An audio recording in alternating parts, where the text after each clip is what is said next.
narito ang update ng ating celebrities idols na sina Kyle Echari at Miss Andrea Brillantes. Ating panuorin ang kabuuan ng video. I know it's giving Thai, Korean inspired again. She has beautiful skin on it.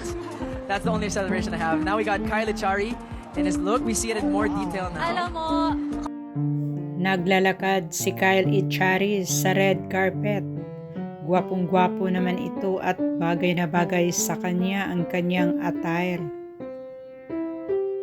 consistent. Yes. I may be biased, but Kyle, I always love his red carpet looks. Even his he'll just wear something for a show. Grabe the way he pulls stuff. Looks really good on him. No, it's a good.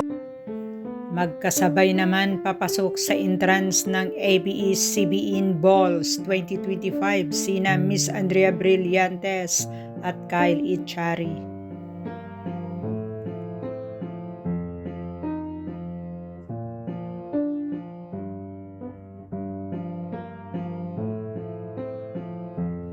Miss Andrea Brillantes, inabangan ng kanyang mga fans at supporters sa passageway ng ABS-CBN Balls.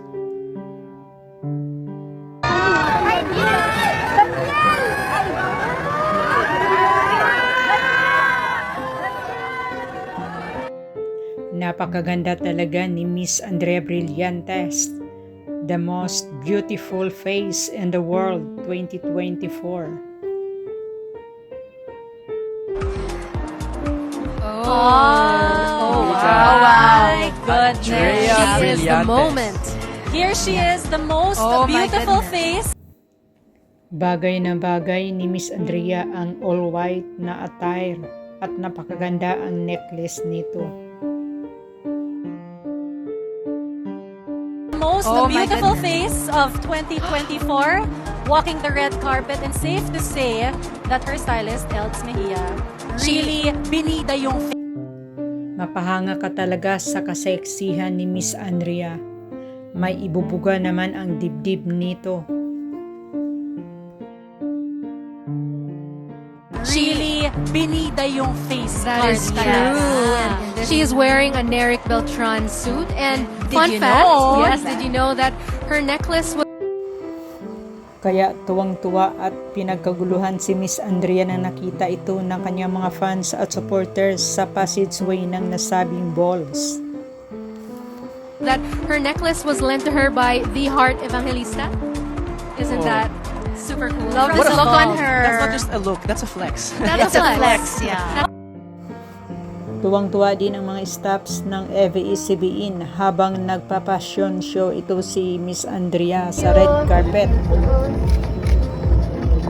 Right side, please. Here, stand by. Ito naman ang kanyang video clips habang inaayusan si Miss Andrea.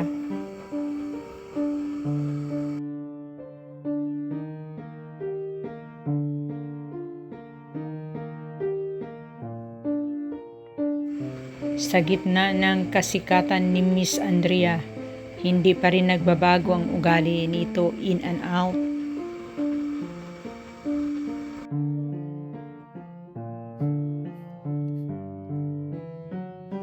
Bising-busy naman ang hair stylist ni Miss Andrea sa pag-aayos ng buhok nito.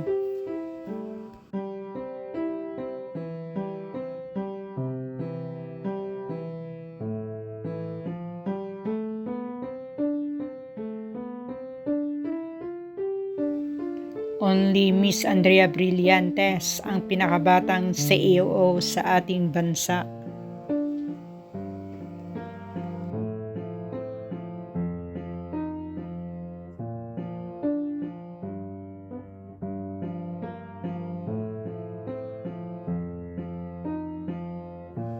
Thank you so much for watching, everyone.